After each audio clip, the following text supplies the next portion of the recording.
नमस्कार दोस्तों, मैं हूं यशपाल और मैं आशा करता हूं कि आप अपनी लाइफ को एंजॉय कर रहे हो, अपनी सेहत, फैमिली और पढ़ाई का ध्यान काफ़ी अच्छे से रख रहे हो। आज है 4 नवंबर और आज का वोकैबुलरी डिस्कशन शानदार रहने वाला है। आगे बढ़ने से पहले आज का quote, don't wait for perfection before you step further, with every step you fail will help you realise your imperfections and move towards perfection. इसका मतलब ये हुआ कि आप किसी परफेक्ट स्टेप के लिए वेट मत कीजिए, अच्छा कीजिए वाला स्टेप परफेक्ट होगा तभी मैं आगे बढ़ूंगा, नहीं। With every step you fail, हर जो कदम आप आगे बढ़ाओगे और उसमें फेल होगे, will help you realise your imperfections, जो भी स्टेप आप आगे बढ़ाओगे और उसमें फेल हो जाओगे तो वो फेलियर आपको ये याद दिलाएगा, आपको ये पता चलेगा इससे कि अच्छा ये मेरा स्टेप गलत था, इसमें जो इम्परफेक्शन है, और इसी तरह आप अपने इम्परफेक्शन पे काम करते करते परफेक्शन की तरफ मूव करोगे। तो शुरू करते हैं आज की वोकैबुलरी। सबसे पहला शब्द है रेट्रोग्रेड। रेट्रोग्रेड का मतलब होता है किसी चीज़ को अधोगति की स्थिति में ले जाना। जैसे होता है ना, एक प्रतिगामी होता है, यानी प्रतिगामी स्थिति में ले जाना। किसी को क्या करना, एक होता है प्रोग्रेसिव यानी आगे किसी को उन्नति हो जाना, एक होता है रिग्रेसिव। रिग्रेसिव मतलब रेट्रोग्रेड, किसी को बदतर स्थिति में ले जाना, उसको ख़राब से बुरा मतलब बहुत ज़्यादा ख़राब बना देना, उसको बोलते हैं रेट्रोग्रेड। जैसे ना किसी बच्चे की हेल्थ थी, अब पहले ख़राब तो थी लेकिन उसका ध्यान नहीं रखा तो बिल्कुल बुरी हो गई, बदतर हो गई, उसको बोलते हैं रेट्रोग्रेड। अगला शब्द है लायबल। लायबल का मतलब होता है लाइकली टू डू समथिंग, कुछ करने की संभावना से युक्त। जैसे you are liable to join this, कि आपको ये ज्वाइन करने की संभावना है। जहाँ लाइबल होता है यानी रिस्पॉन्सिबल, कि लाइबिलिटी एक तरह का दायित्व उसको बोलते हैं, तो उसका मतलब होता है लाइबल। अगला शब्द है मैलिशियस। मैलिशियस का मतलब होता है द्वेषी, दुर्भावनशील, यानी जिसके मन में द्वेष हो, किसी के प्रति दुर्भावना हो, जो गलत सोच हो किसी के प्रति, उसको बोलते हैं मैलिशियस। अगला शब्द है वेरिएंट। वेरिएंट का मतलब होता है slightly different from, slightly different form और टाइप ऑफ समथिंग, किसी का अलग किस्म होना। जैसे वेरिएंट का किसी वस्तु का अंशतः भिन्न रूप होना या प्रकार। मतलब देखो, कोई चीज़ आपके पास ना, कोई भी चीज़ जैसे आप हो तो वो अलग से, जैसे मान लो आपके पास एक ग्रुप है पक्षियों का और उसमें से एक ग्रुप है अलग प्रकार का, दूसरा अलग का है। अब दोनों में क्या है, वेरिएंट है, यानी अपनी अपनी किस्म के हैं दोनों, तो जो अलग प्रकार के हैं उसको बोलते हैं वेरिएंट, यानी अलग ही रूप का, प्रकार का। जैसे ऐसे बोल सकते हैं ना, कोई बंदा वो अपने प्रकार का है, अपने स्टाइल का, तो उसको वेरिएंट। अगला शब्द है बैन। बैन का मतलब होता है परेशानी का कारण, दुख का कारण। Something that causes trouble and makes somebody unhappy, किसी को जो दुखी करता है, परेशान करता है, समस्या पे खड़ी करता है, उसको बोलते हैं बैन। बैन यानी परेशानी का कारण। अगला शब्द है डीम। डीम का मतलब होता है समझना किसी चीज़ को, या मानना। एज यू डीम फिट, जैसे ना ऐसा जैसा आपको अच्छा लगे, एज यू डीम फिट, तो इसी तरह से जहाँ मानना भी होता है to have a particular opinion about something, किसी को विशेष रूप से मानना या समझना, यानी मानना सिंपल सा बोलते हैं, मानना या किसी को समझना उसको बोलते हैं, जैसे बोलते हैं ना, जैसा आप अच्छा लगे, जैसा आपको अच्छा लगे, जैसा आप ठीक समझो, as you fit deem, as you deem fit, बस। अगला शब्द है सैटरिस्ट। सैटरिस्ट का मतलब होता है a writer or user of satire. Satire का मतलब होता है किसी का मजाक उड़ाना, किसी पे व्यंग्य कसना, किसी पे ताना मारना। तो जैसे होता है ना, कार्टून होता है, कार्टूनिस्ट होते हैं, न्यूज़पेपर में देखा है आपने, कभी कभी वो बीजेपी की कार्टून बना देते हैं, कभी कभी कांग्रेस की कार्टून बना देते हैं, क्यों, मजाक के तरीके से, तो उसको बोलते हैं सैटरिस्ट। अगला शब्द है मैनस। मैनस का मतलब होता है ए डेंजर थ्रेट, यानी खतरा किसी चीज़ को ना। जी जैसे मान लो आप सोच रहे हैं यार आगे मुझे सक्सेस के लिए जाना तो है लेकिन बहुत सारी समस्या आएंगी, कभी मेरी हेल्थ ख़राब हो जाएगी, कभी और सोसाइटी की इशू आ जाएंगी, जैसे खतरा है आगे बढ़ने से, तो ऐसे क्या करो, डरोगे आप, तो उसको बोलते हैं मैनेस। अगला शब्द है फ्लैग्स। फ्लैग्स का मतलब होता है वो झंडे वाली नहीं, वो झंडा जो अलग होता है, फ्लैग मीन झंडा, नहीं वो उसका मतलब ये नहीं है। इसका मतलब जहाँ पे सिग्नल करना, किसी को इंडिकेट करना, साइन देना, पॉइंट आउट, नहीं आपको जो खतरे का निशान है, जैसे मान लो कोई खतरा है तो सामने वाला खतरे की घंटी बजा रहा है, यानी फ्लैग दिखा रहा है, आपको सिग्नल दे रहा है जी ऐसा मत करना, तो फ्लैग। अगला शब्द है रबर स्टैंप। रबर स्टैंप का मतलब होता है ए पर्सन और group who gives official approval to do to something without thinking about its first. देखो, ऐसा इंसान जो कुछ काम करने, ऐसा इंसान जहाँ ग्रुप क्या को कुछ काम करने के लिए क्या देता है, अप्रूवल देता है, स्वीकृति दे देता है, लेकिन उस पर वो विचार परामर्श नहीं करता। जैसे प्रेसिडेंट हो गए हमारे, क्या करते हैं, अब जैसे लेजिस्लेटिव जिस भी डिसीजन को पास करेंगे ना वो उसको उनको उन पे साइन करने होंगे। जैसे हमारे लेजिस्लेटिव हो गए, काउंसिलर, राज्यसभा, लोकसभा दोनों क्या करेंगे, वो बिल को जो भी बिल पास करेंगे प्रेसिडेंट का होगा, साइन करने होंगे। यानी एक बार तो वो रिटर्न कर सकते हैं पर दूसरी बार रिटर्न नहीं कर सकते हैं, उनको साइन करने होते हैं। लेकिन काम किसने किया होता है, ओरिजिनल काम किया होता है लोकसभा या राज्यसभा ने, तो उसको होता है रबर स्टैंप। रबर स्टैंप वो भी होती है, जैसे वो रबर वाली स्टैंप जहाँ पर हम कोई भी उसको यूज़ कर सकता है। उसका देखो किसी के बिना उसके रबर का कोई काम नहीं है। आप चाहो तो रबर आप भी स्टैंप लगा सकते हो, मैं चाहूँ तो मैं भी लगा सकता हूँ। इस तरह से रबर स्टैंप का मतलब होता है। अगला शब्द है इनवेरिएबली। इनवेरिएबली का मतलब होता है ऑलमोस्ट ऑलवेज, लगभग हमेशा। इसका मतलब है लगभग हमेशा। है ना, देखो ना कि यार मैं इस लड़की को या लड़के को देखता हूँ, ये ऐसा ही पड़े रहता है ऑलमोस्ट हमेशा ना। इनवेरिएबली तो मतलब होता है ऑलमोस्ट ऑलवेज, हम लगभग हमेशा ऐसा ही दिखता है। अगला शब्द है एग्रीव्ड। एग्रीव्ड का मतलब होता है पीड़ित, यानी कि किसी इंसान हो जिसने अपसेट और angry at being treated unfairly, किसी के साथ गलत व्यवहार किया गया हो और वो थोड़ा खिन्न हो, परेशान हो, पीड़ित हो, उसको बोलते हैं एग्रीव्ड। अगला शब्द है एक्चुअलाइज्ड। ये थर्ड फॉर्म ऑफ वर्ब है। एग्रीव्ड भी थर्ड फॉर्म ऑफ वर्ब है, इसका फर्स्ट फॉर्म ऑफ वर्ब है एग्रीव। और एक्चुअलाइज्ड का मतलब होता है मेक रियलिटी ऑफ। इसका मतलब ये हुआ किसी चीज़ को, सपने को साकार कर देना। जैसे मान लो आपका कोई डॉक्टर बनने का सपना है, अब जब तक आप डॉक्टर नहीं बनोगे तो क्या हो जाए, वो सपना ही है, एक्चुअल रियलिटी नहीं है, लेकिन इमेजिनेशन है। लेकिन जिस दिन आप क्या करो डॉक्टर बन जाओगे तो मतलब क्या किया, आपका जो पहले सपना था उसको आपने एक्चुअलाइज कर लिया, यानी रियलिटी बना दिया, सपने को साकार कर दिया, उसको बोलते हैं एक्चुअलाइज्ड। अगला शब्द है स्टाइमी। स्टाइमी का मतलब होता है to prevent somebody from doing something that he she has planned और वांट्स टू डू। देखो किसी को कुछ काम करने से रोकना ताकि वो कोई काम ना कर सके। यानी मान लो आप सक्सेस होना चाहते हैं, लेकिन आपके जो शत्रु मान लो कोई ऐसे वो आपको नहीं चाहते हैं कि आप सक्सेस हो जाओ, तो वो क्या करेंगे, आपके रास्ते में रोड़े अटकाएंगे, बाधा डालेंगे, तो वो क्या कर रहे हैं, आपको स्टाइमी कर रहे हैं।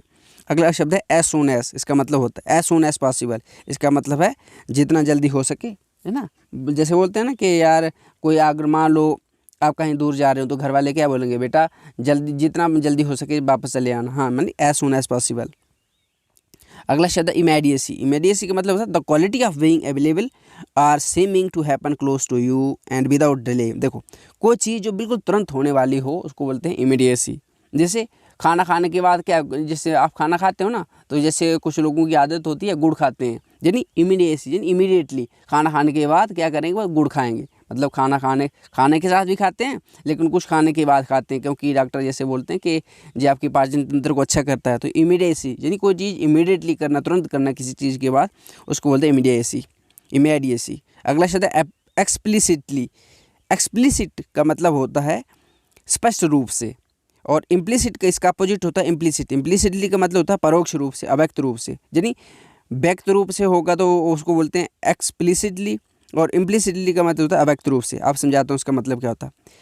स्पष्ट रूप से, जैसे आपने नारियल देखा है, नारियल का जो रस होता है वो सामने दिखाई देता है। जैसे नारियल पानी होता है तो वो क्या, नारियल पानी को बाहर से थोड़ी ना डाला होता पानी, नहीं, वो नारियल का रस होता है, तो वो रस साफ दिखाई देता है। आप दूसरे फल को ले लो, जैसे आम को ले लो, आप आड़ू को ले लो, या कोई और फ्रूट ले लो, उसका जो रस तो उसमें भी होता है, लेकिन जिस तरह नारियल का रस दिखता है उसका वो दूसरे फलों का नहीं दिखता है। अब जो नारियल के रस को हम क्या बोलेंगे, एक्सप्लिसिटली, यानी एक्सप्लिसिट, उसका जो रस है ना वो स्पष्ट दिखाई दे रहा है, स्पष्ट रूप से। लेकिन अब जो दूसरे फलों का रस तो दोनों का होता है, लेकिन दूसरे फलों का हमें रस दिखाई नहीं देता, जैसे एप्पल, तो उसको क्या बोलेंगे, उसको बोलेंगे हम इम्प्लिसिटली, यानी इम्प्लिसिट। जो दिखाई नहीं दे चीज़ को बोलते हैं अव्यक्त, और जो दिखाई दे इसको बोलते हैं व्यक्त। व्यक्त होती है स्पष्ट रूप से दिखाई देती है, उसको बोलते हैं एक्सप्लिसिटली, और जो दिखाई ना दे उसको बोलते हैं अव्यक्त, यानी इम्प्लिसिटली। अगला शब्द है सबाल्टर्न।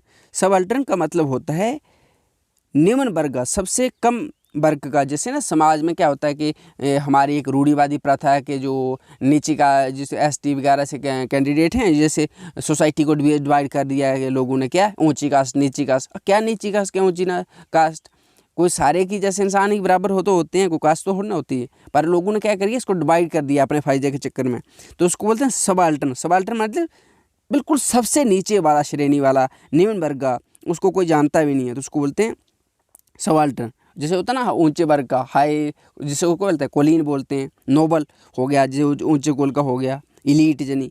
लेकिन सबाल्टर्न का मतलब हो गया बिल्कुल नीचे, निम्न वर्ग का, उसको बोलते हैं सबाल्टर्न। अगला शब्द है प्लेनरी। प्लेनरी का मतलब होता है मीटिंग, सेशन, प्लेनम, यानी कोई आपने ना कोई डिस्कशन, कोई मीटिंग ऑर्गेनाइज की जहाँ उसको जा करनी है किसी के साथ, उसको बोले मीटिंग। मीटिंग जो उसको बोले प्लेनरी। आपने मीटिंग जो होती है, सेशन होता है किसी के साथ, उसको बोलते हैं प्लेनरी। अगला शब्द है टिमिडिटी। टिमिडिटी यानी टिमिड। टिमिडिटी का मतलब होता है कायरता।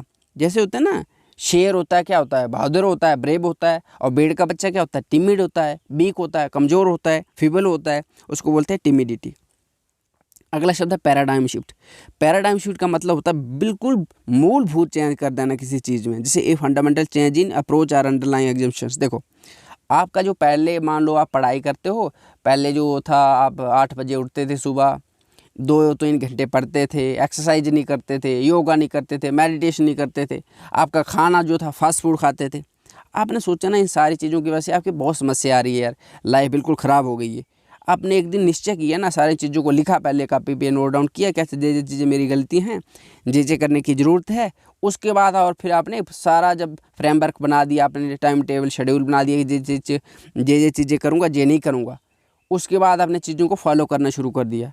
अब उसको क्या बोलेंगे, आपने पैराडाइम शिफ्ट कर दी, यानी बिल्कुल मूलभूत परिवर्तन कर दिया। आपने खाना पीना छोड़ दिया, आप अब जल्दी उठ रहे हो, सुबह 5 बजे उठ रहे हो, 4 बजे उठ रहे हो, पढ़ने के लिए 7-8 घंटे पढ़ाई कर रहे हो, एक्सरसाइज कर रहे हो, योगा कर रहे हो, वॉकिंग के लिए जा रहे हो, मेडिटेशन कर रहे हो, कोई एक्स्ट्रा किताब पढ़ रहे हो, कोई अच्छी सा कोई टॉपिक पे डिस्कशन देख रहे हो, जहाँ डिस्कशन कर रहे हो, तो उसको बोलेंगे आपने क्या कर दिया अपने आप में, पैराडाइम शिफ्ट, यानी मूलभूत परिवर्तन। अगला शब्द है ऑन द लाइन्स ऑफ। इसका मतलब होता है सिमिलर टू समथिंग। जैसे होता है ना कि के अनुसार, जैसे ना किसी के नक्शे कदम पर बोल सकते हैं। जैसे मान लो समान तरीके से की तर्ज पर, जैसे किसी के नक्शे कदम पर, जैसे बोलते हैं जैसे पापा कर रहे थे वैसे ही बेटा कर रहे थे। जैसे बोलते हैं ना कि बेटा भी जैसे पापा कर रहे थे वैसे ही बेटा कर रहा है, तो उसको बोलते हैं ऑन द लाइन्स ऑफ, यानी किसी के अनुसार चलना, जहाँ किसी को कॉपी करना, जैसे कोई बड़ा कर रहा है उसको कॉपी करना, उसको बोलते हैं ऑन द लाइन्स ऑफ। अगला शब्द है बू। बू का मतलब होता है किसी चीज़ को फुसलाना, यानी बहलाना, किसी का दिल जीतने की कोशिश करना। जैसे ना शुरू में एक इंटरेस्टिंग स्टोरी होती है, जैसे मान लो लड़का लड़की एक दूसरे से प्यार करते हैं, और दोनों क्या करते हैं, एक दूसरे को प्यार दिखाते हैं, बहलाने फुसलाने की बात करते हैं, परसुएट करते हैं। यार ना, लड़का बोलता है यार मैं तो आपसे प्यार करता हूँ, मैं आपका बहुत ध्यान रखूँगा। अब सारी मीठी मीठी बातें वो क्या आती, उसको बोलते हैं बू, यानी लुभाना, फुसलाना।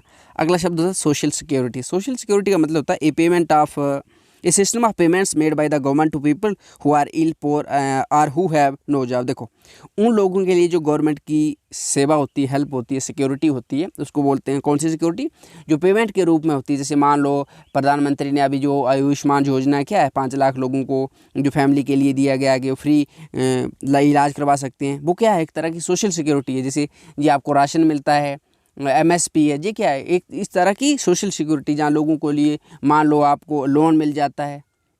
जहाँ आप अगर गरीब हो, जैसे अभी घर बनाने के लिए आपको जो पैसे मिल रहे हैं, जहाँ गरीब हो तो आपका फ्री का इलाज हो जाएगा, आपको अनाज मिल जाएगा। जहाँ जिन लोगों के पास जॉब शॉब नहीं है, उनको जो गवर्नमेंट की तरफ से थोड़ा इंसेंटिव मिलता है, सहूलियत, यानी इंसेंटिव का मतलब है सहूलियत, जो भी सुविधा है मिलती है, उसको वो क्या बोलेंगे, सोशल सिक्योरिटी।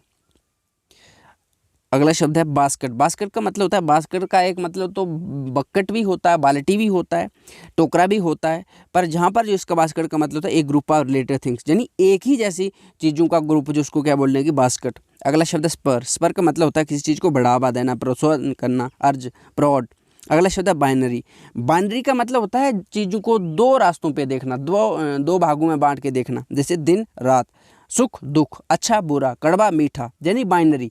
इसको कंटिन्यूटी में नहीं देखते हैं, जैसे रात और दिन में बहुत सारा डिफरेंट है, कड़वे और मीठे का बहुत सारा डिफरेंट है, मतलब अपोजिट हैं एक दूसरे को, तो उसको क्या बोलेंगे हम, बाइनरी। समथिंग हैविंग 2 पार्ट्स, उसको बोलते हैं बाइनरी। अब है आज का idiom, have a bee in one's bonnet. इसका मतलब क्या हुआ, have a bee in one's bonnet का मतलब हुआ to talk and think a lot about something, किसी के बारे में बहुत सोचना और बहुत सारी बातें करना। जैसे ना आप मान लो आपके सर पे एग्ज़ाम आ रहे हैं, आप क्या कर रहे हो, यार सोच रहे हो, टेंशन हो रही है यार, पता नहीं फेल हो जाएंगे पास हो जाएंगे, और लोगों से बातें बहुत कर रहे हो उसके बारे में, तो उसको क्या बोलेंगे, उसको शॉर्टकट को बोलना चाहेगा तो बोलेगा have a bee in one's bonnet. जैसे एग्जाम्पल दिए, he always has a bee in his bonnet about safety. Safety के बारे में हमेशा वो चिंतित रहता है, परेशान रहता है और बातें करता रहता है। सो इसी के साथ मैं लेता हूँ आपसे अलविदा। मुझे उम्मीद है कि आपने ज़रूर इससे कुछ सीखा होगा। अगर आपने कुछ सीखा होगा तो और लोगों के साथ भी शेयर करें, इसे लाइक करें ताकि और लोग भी अच्छी चीज़ें सीख सकें। तो बहुत ही जल्द फिर होगी मुलाकात, तब तक रखिए अपना खूब सारा ध्यान। थैंक यू, धन्यवाद, जय हिंद।